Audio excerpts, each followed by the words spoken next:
সন্ধেবেলা হলেই মনে হয় এটা সেটা খাই, কী খাবো কী খাবো, যেটাই মানে খাবো ভাবি সেটাই মানে খাওয়া হয়ে গেছে।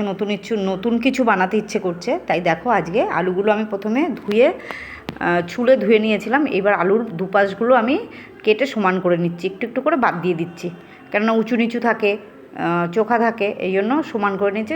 আলুগুলো এরকম পাতলা পাতলা করে কাটবো, খুব একদমও পাতলা না আবার একদমও মোটা না। দেখো কেটে আমি সব আলুগুলো একসাথে করলাম, করে এবার আধ ঘন্টা আমি লবণ জলে ভিজিয়ে রাখবো। দেখো আলুগুলো তাহলে নরম হবে। যদি এই শক্ত আলু আমি ভাজ করতে যাই ফেটে যাবে, কিন্তু লবণ জলে ভিজিয়ে রাখলে আধ ঘন্টা আলুগুলো নরম হয়ে যাবে, ভাজ করতেও সুবিধা হবে।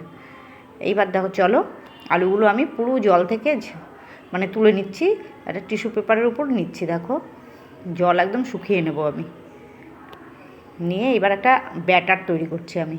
প্রথমে ময়দা দিয়েছি 4 চামচের মতো, পরিমাণ মতো দেবে, যতটা আলু ততটা লাগবে। আর তার মধ্যে হলুদ দিলাম, লাল লঙ্কার গুঁড়ো দিলাম একটু ঝালের জন্য, আর পরিমাণ মতো লবণ দিলাম। দিয়ে ভালো করে মিক্সড করে অল্প অল্প জল দিয়ে একটা গাঢ় ধরনের ব্যাটার তৈরি করব।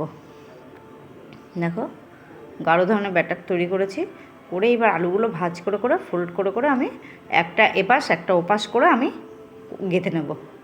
বড় কাঠি হলে ভালো হতো, কিন্তু এই মুহূর্তে আমার ঘরে বড় কাঠি নেই।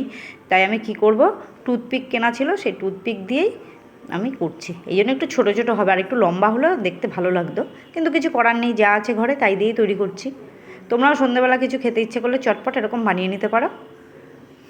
দেখো এবার তেলে একটা একটা করে ছেড়ে দেবো আমি,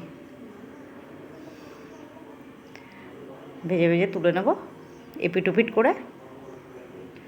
দেখো ভাজা হয়ে গেছে, আমি এবার তুলে নিচ্ছি। দেখো কতগুলো ভেজেছি, দেখতে খুব সুন্দর লাগছে, খেতেও খুব ভালো হয়েছে। গরম গরম সস দিয়ে খেয়ে নাও সবাই।